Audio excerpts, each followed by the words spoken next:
We're here. It is showtime. It is 6:15 in the morning, May 28th. This is the Capital Shrugged podcast. I am Eric Dixon. I'm headquartered in the New York metropolitan area, and you are here joining us to discuss this morning's topics, which will include the Delaney Hall controversy, open borders. Delaney Hall is the local ICE facility. It's actually located just outside Newark Airport. This has been going on for about a week. We'll get into that to start off things.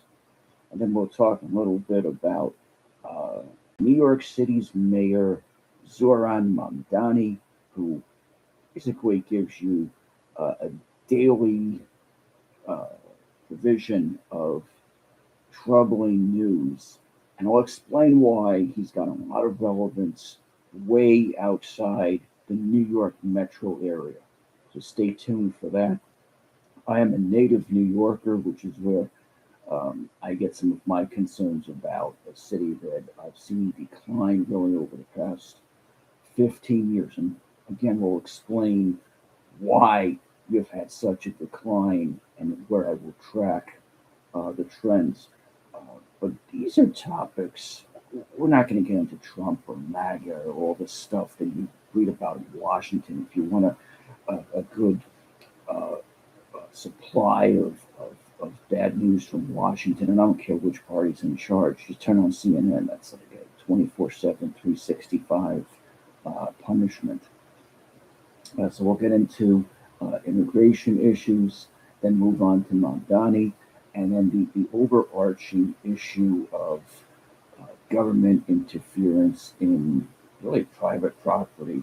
And private property is the one principle from which just about everything else floats. If you don't own the product of your effort, um, it really becomes somewhat suspicious to what you will own. Are you free or are you in a permissioned environment? By permission, just think about how you might have felt when you were 10 or 12 years old.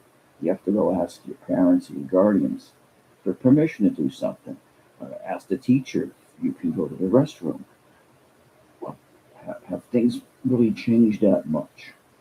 And for many of us, when you're working for someone else, that is also a permission environment, but it's also a trade off. You are getting value from your work. You might not be getting anywhere close to the value you want, but you are getting value. And you're free to walk out the door. You've got a lot more leverage as a worker than you think. My background, I've been a lawyer for 30 years, but really I've been an advocate. I get paid as a lawyer, but I've been an advocate. And when I was a journalist in college, I was an advocate. This is the same thing. My legal work, I'm an advocate. And sometimes when you work for someone else, you're advocating for your employer or nominally your client, but that's the employer's client, and there's a little bit of a compromise there because when you're not an independent lawyer, you can't be compromised by your employer, and that explains why I've been independent basically since I graduated from law school way back in 1994. Totally different world. I'm going to shut up now because you're not here to talk or listen to my background. Let's talk about Delaney Hall, the open immigration situation that's been unfolding in a New Jersey suburb for more than a week, although these protests have been going on really for about a year. Here's the topic. ICE has a facility right outside Newark Airport. It's on a road called De Ramos Avenue. I've been there. It's not this is the backside of Newark Airport. It's really a couple of right turns off of Interstate 80, just when 80 ends and meets the New Jersey Turnpike. So it's the hard scrabble back end of Newark Airport that very few people see, very few people know how to get there. It is certainly out of the way in terms of public transportation. The local politicians, the elected officials, have made a point of going to Delaney Hall, the name of the facility, and complaining about the conditions. Here's our problem as an audience. We don't know who's telling the truth. The local elected officials, and this goes from New Jersey Governor Mikey Sherrill down to New York Congressman Adrano Espaillat, who was there at the facility just yesterday. Sherrill was there, by the way, on Memorial Day, a development which I think is somewhat inappropriate. I'll get to that in about 30 seconds. Also, several representatives, House members from New Jersey, including Rob Menendez, whose father you might know as the now not just indicted, but the now convicted and imprisoned Senator Bob Menendez. Well, Rob Menendez is now in Congress, representing a district. Uh, MacIver was also there. We've also had the new Congresswoman Anamila Mejia, and there are several other House representatives from New Jersey, all Democrats. Senator Andy Kim was there, I believe, also on Monday, and claims to have received pepper spray. We don't know the source of that. Everyone blames ICE. It could also be possible that you've got agitators going there, pretending to be at the authorities and doing certain things, because after all, this is theater. Here is the point I want the audience to take away. There is an agenda here about personal ambition. This is not really about immigration. This is about fundraising for ambitious politicians. And this is something that is not specific to a party or to a state or to a cause. It's how the current game is played in 2026. This may not have been how the game was played before social media, certainly before the internet. But remember that all of these politicians have ambitions. Everyone wants to be president. They're fundraising. And the way you fundraise in 2026 is to appeal to the wackiest side that might agree with you because these people have money.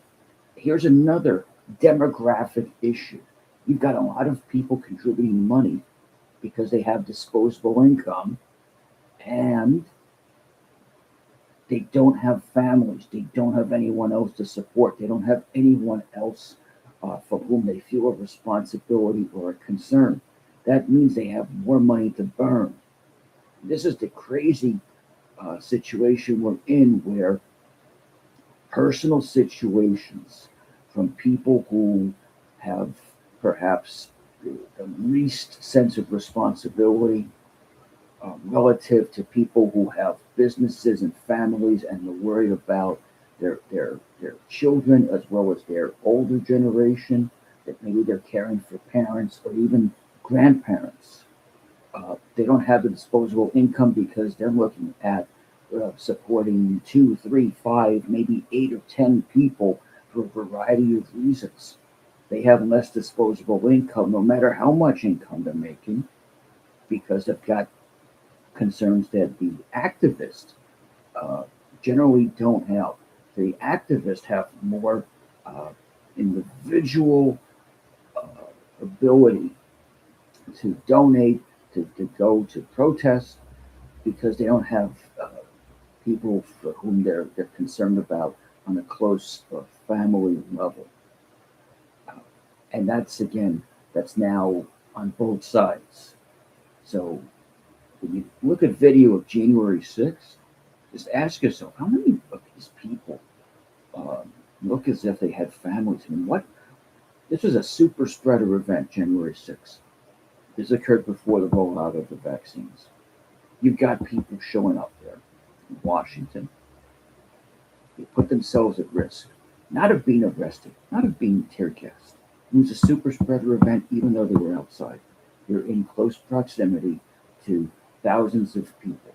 I'm surprised you didn't have more of an interplay between attendees at January 6th, people who actually went into the Capitol, and people who then came down with serious COVID.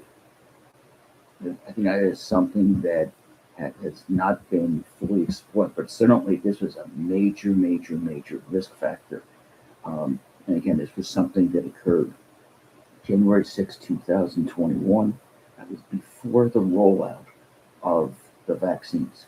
Whether you agree with the efficacy of the vaccines or not, there was an assumption of risk and really an indifference, almost a depraved indifference by people who attended to their own risk. And this is a psychological factor. When people are indifferent to the risk that they themselves face, they will be indifferent to the risk they pose to you. I don't care about where you fall on the political spectrum in any country. But the key here is, do you care about whether you're putting other people next to you at risk or not? And let's just stop right there. Going back to the issue, how does this tie into the Newark ICE protest? Politicians are going there. It's a personal agenda. This is how you raise funds. By the way, this is also happening on the right. This is one of the issues with almost everything in Washington. But just watch that trend line. And the politicians keep on going there. Memorial Day is a solemn day where we should all be remembering people who not only served, that's the holiday that we celebrate as Veterans Day. Memorial Day is for the day when people gave the ultimate sacrifice. They served in the armed forces and they didn't come back. And for certain protests to occur, for certain public officials to make this statement on Memorial Day, just strikes me as being almost in denigration of anything involving the nation's military. I would not have this objection if they showed up on Sunday, or if they showed up on Tuesday, or if they even show up today. But Memorial Day should have been sacred and off limits. Perhaps that's the 2026 paradigm. There are no limits. The decorum is out the window. And it's just something, but again, and now we'll segue to the next issue, which is New York City. But the open borders issue, the lack of decorum from public elected officials, this is where we as voters have to understand. We selected these people, and we selected them through the primary election process, especially in what's called a closed primary state, where you have to be registered or enrolled in a party in order to participate in that party's primary. That's not the case in every state, but check how things work in your state. Know that in New York and New Jersey, because those are the topics we're talking about this morning, you've got to be a member of the party in that state in order to vote in that primary.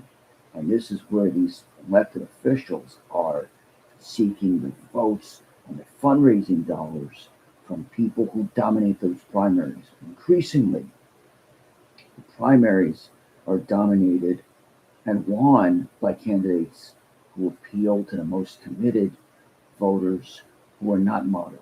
They are on the extremes of both parties. So that's a dynamic in the closed primary state.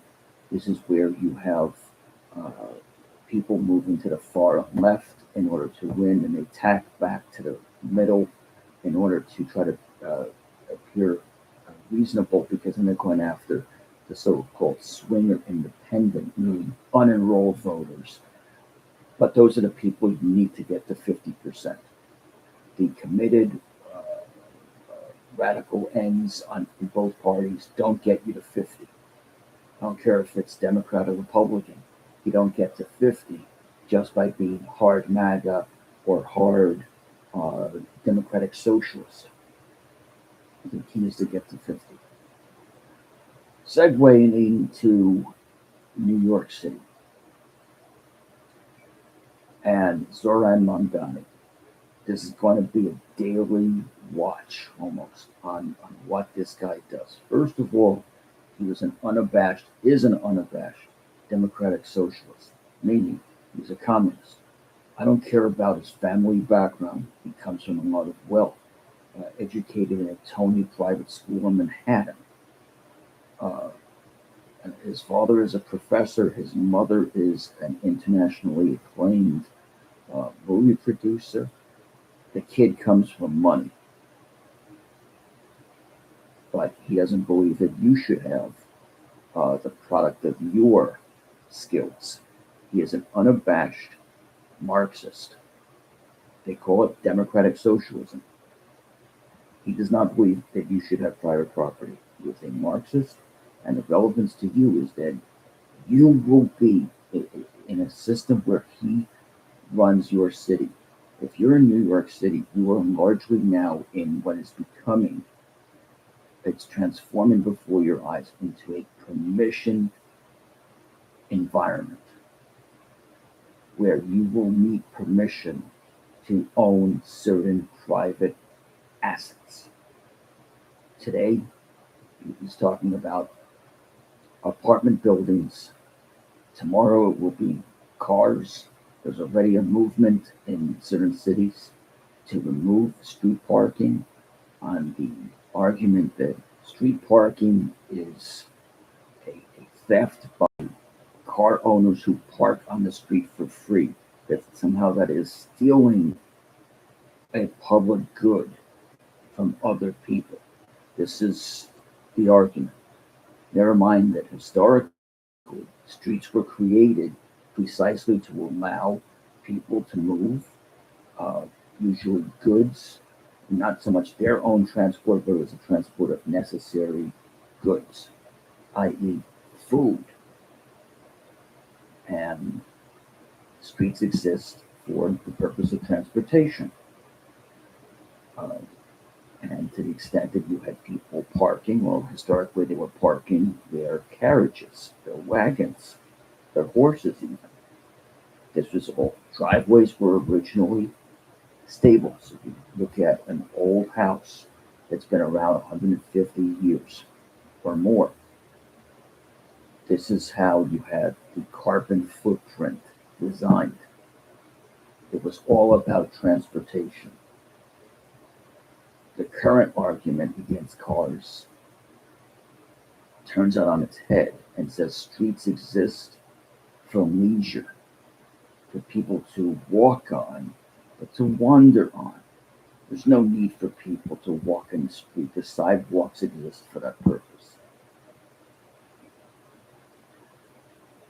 New York City. Zoran Mamdani is not the exception in New York City. Most of the 51 member city council in New York City agrees with Zoran Mamdani. This is what you have to understand if you're outside New York City. Most of the voters in New York City approve of Mamdani. He didn't just, he got about 50.7% of the popular vote in the election last November. But most of that city council is in allegiance with him. They are not just critical, they would remove private property. They would, if they could, they would confiscate private property. They would confiscate your deed. They would confiscate your car. They will confiscate your business. They will confiscate if you own a building. They're going after your building. They will go after everything you have. They will then go after your bank account. They will go after assets they consider, well, they don't like any assets. They may have these assets for themselves, which will be the interesting thing. Always remember, communism and hypocrisy are never far apart.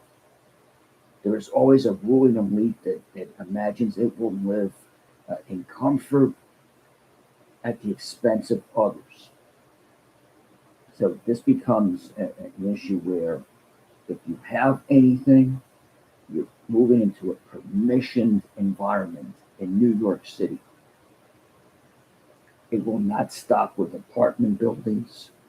They are completely hostile to the idea of any type of economic liberty, and from that flows other types of freedom. Religious freedom is merely one of them. But this is now, I believe, now a fundamentally different city than it used to be. New York is relevant outside the boundaries of New York because New York is truly an international city. This has nothing to do with immigration. This has to do with the fact that it's got a cachet as an international center of finance. Although that will change. That will change when they can try to tax just about every transaction that occurs within New York City. Already, the large banks are moving operations out of New York. But remember that the influence of New York is worldwide. I'll ask the audience, can you think of any city that has more of a world impact, a world significance than New York?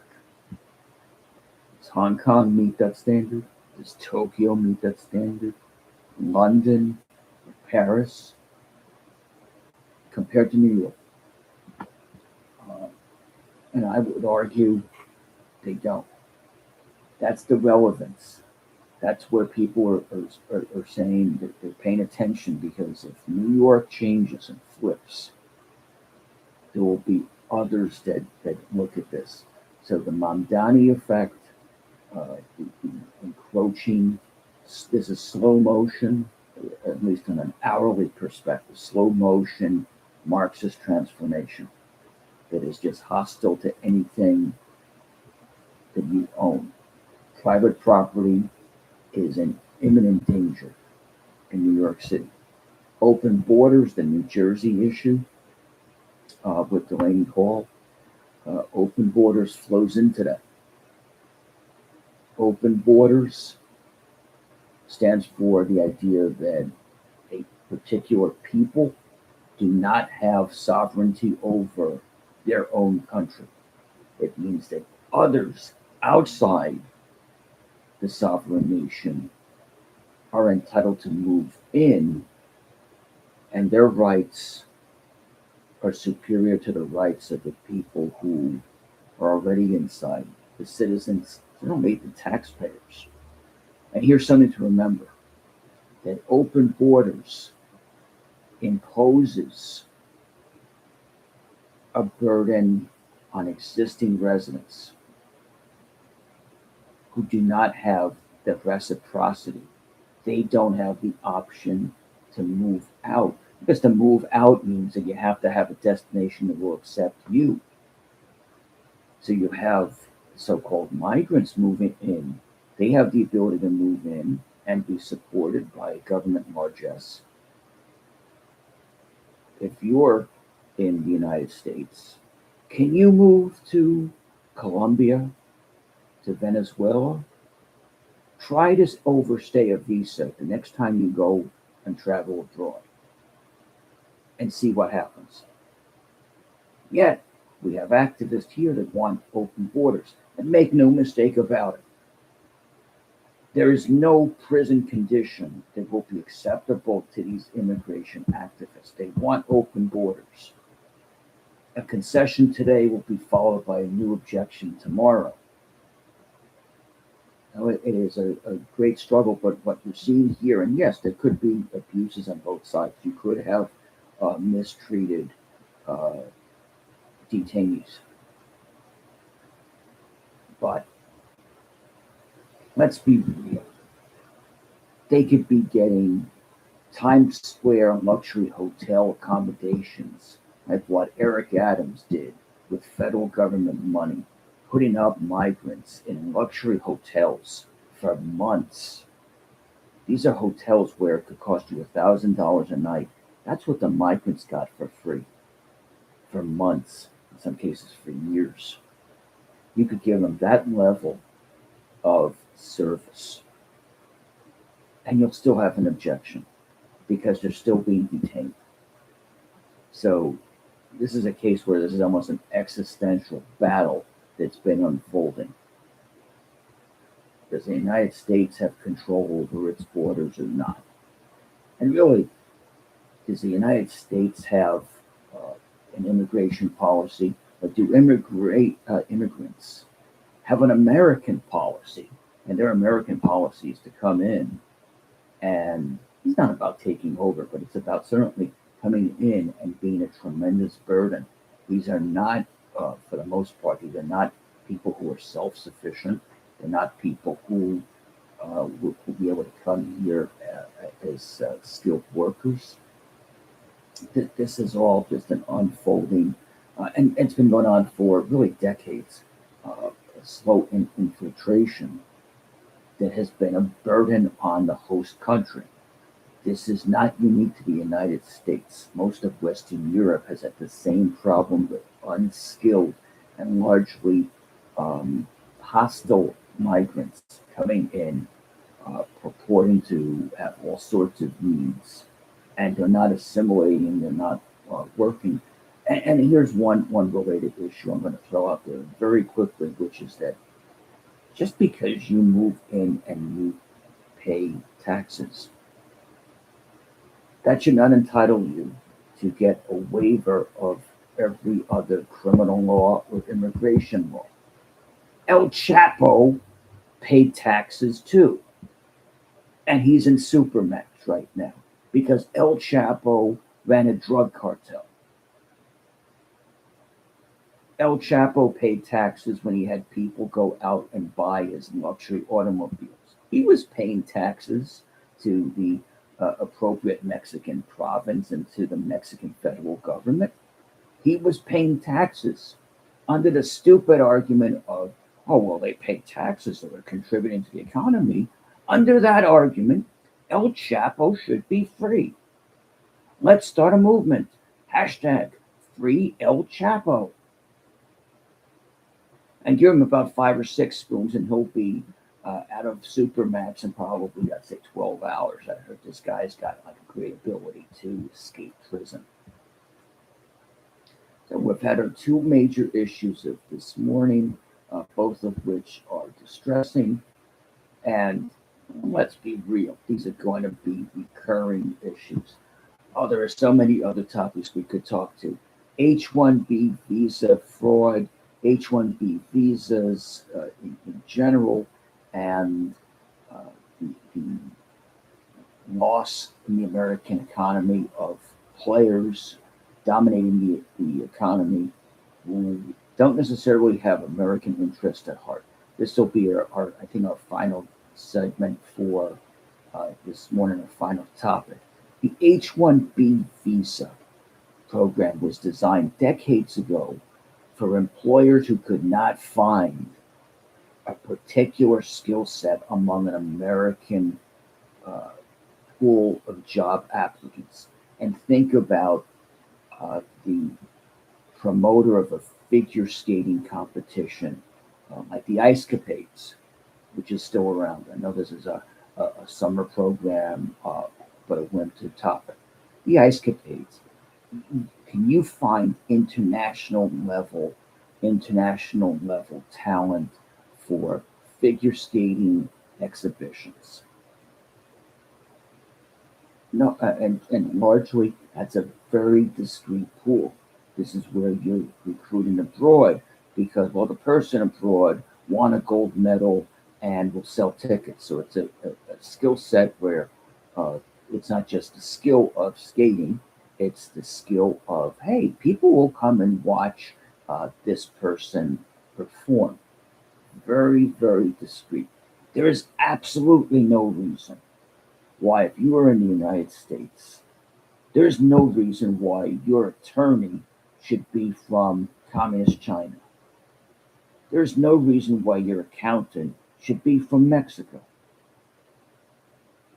There's no reason why your engineer should be from India. The United States has a population, even if you exclude every migrant, even if you exclude every migrant and their descendants, the immigration, which reverse everything for the last, say, 25 years. The United States would still have a population of somewhere around 300 million instead of its current population, which is, last time I checked, somewhere around 350 million. Of course, you've got some fudging there with the Census Bureau. Uh, but needless to say, a labor pool where you've got 300 million, even if you want to say it's less than that, 250 million, how many lawyers and accountants and engineers and technicians, and oh, by the way, doctors? Why is it that we don't have as many doctors? Why is it that it seems uh, we have to recruit doctors from abroad, that we don't have enough medical schools in the United States? So when you hear about a health crisis, well, why don't we have more doctors? Why aren't we having more medical schools to support a supposedly burgeoning population and burgeoning health crisis? What's going on here? Uh, how come you need to go abroad and bring in uh, foreigners? This presupposes, this requires you to suspend belief, in the rational belief that a country that is highly educated, at least on an international uh, basis compared to most of the rest of the world, cannot produce enough engineers, doctors, lawyers, and accountants. So we got to go and recruit people from foreign countries. Are you seriously kidding me? This is the question I pose to you. This is something we're going to get to. Uh, Certainly, these are recurring topics, recurring problems. But again, private property is at risk, and including private property, this will be another topic for the future. Crypto, they are coming for your Bitcoin. Bitcoin is a portable asset, and as such, it's already at risk of being stolen uh, because it's portable. Remember, sometimes the biggest thief, it's bad people, it's thieves who then get into government. There is nothing inherently wrong with government that is not different from any other human institution. What makes an institution bad? It's always the people. There's nothing inherently good or bad about government apart from the human dimension. People are bad, and bad people like power because that dovetails with the personality, the psychological profile. And those people, just like Al Capone would go to the banks because that's where the money was. Well, bad people who want power will go to places where there's power.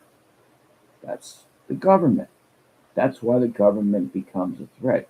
But really, understand where the cart and the horse are. Government is downstream from individual psychology. And that is the problem. Uh, and government really has the same problem as large institutions. A large corporation theoretically has duties to shareholders and is accountable to consumers. Yet it has many of the same problems as the other large institution, which is government. Because you could also say, well, government officials have accountability and they have duties to the people and they're accountable to the people. I would tend to think you've got a lot of the same problems because they're both institutions. I don't necessarily whitewash or denigrate any type of institution. I think every institution at some point becomes prone to these problems. This is the Capital Shrugged podcast. We are going to be adver- uh, audience supported and at some point advertiser supported. Can contact us through the comments. But this is going to be about informing you, challenging you to think, and inviting you to think, ponder, and of course, to disagree from time to time on various issues. There will never be a shortage of news. There will never be a shortage of commentary. But always remember, uh, you own the fruits of your labor. You own what's in between your ears. Don't allow anyone to take that away from you. I am Eric Dixon. Thank you for joining us, and we'll see you next time.